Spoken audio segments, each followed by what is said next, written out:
Have you ever noticed how the more popular a streamer is, the more toxic they seem to be? Like when I think about traditional celebrities, sure, some of them are awful people. We all know the stories Ellen, Oprah, tons of scandals. But then you also got good people like Keanu Reeves, Jim Carrey, John Cena, people who still feel like good humans?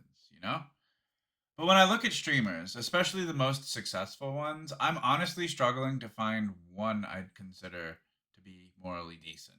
And that's a problem. Streaming is a new form of entertainment and it's growing fast. But instead of evolving into something meaningful, it feels like it's regressing us as a society. Streamers like Asmongold, Sfan, Belle Delphine, just to name a few, aren't known for sympathy, integrity, or community care. They're known for spectacle, for starting drama, creating chaos, flexing wealth, or bending morality just far enough to keep you watching without getting banned. And the worst part, it works. These streamers are becoming role models, whether they deserve it or not. Kids and teens are growing up watching them, studying them, mimicking them. Not because they're good people, but because they're popular. What does that teach the next generation? That clout matters more than character. That being toxic is just content. That you should spend recklessly, speak thoughtlessly, and chase attention like it's oxygen. It's not just disappointing, it's dangerous. And what we're seeing right now, online and offline, isn't growth. It's social devolution. We're becoming less compassionate, less grounded, and less connected with one another, all in the name of entertainment. We've entered a phase of digital culture where useless internet points like karma, subscriber counts, retweets have become more valuable than basic human decency.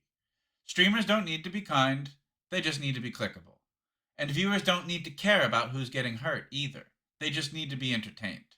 We've created a system where the louder, meaner, and more self obsessed you are, the more attention you get. And that's warping the way we view ourselves and each other. The kind of streaming culture doesn't build connection, it builds parasocial illusions. It doesn't promote authenticity, it rewards performance. And when someone does get hurt or speaks up about being exploited, the audience just moves on. Or worse, they defend the streamer. Because the streamer's comfort, brand, or ego always comes first. It becomes less about people and more about platforms. And again, it's a sign of social devolution. We're not becoming better at being human, we're becoming better at being content machines. That's not evolution, that's a glitch in the system. If we keep headed in this direction, we're going to find ourselves in a society where empathy is obsolete, where it's not about what kind of person you are, but how well you can farm likes and dodge accountability.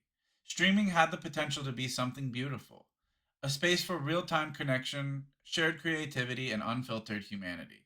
But right now, it's looking more like a mirror, and the reflection isn't flattering. So maybe it's time we stop rewarding toxicity.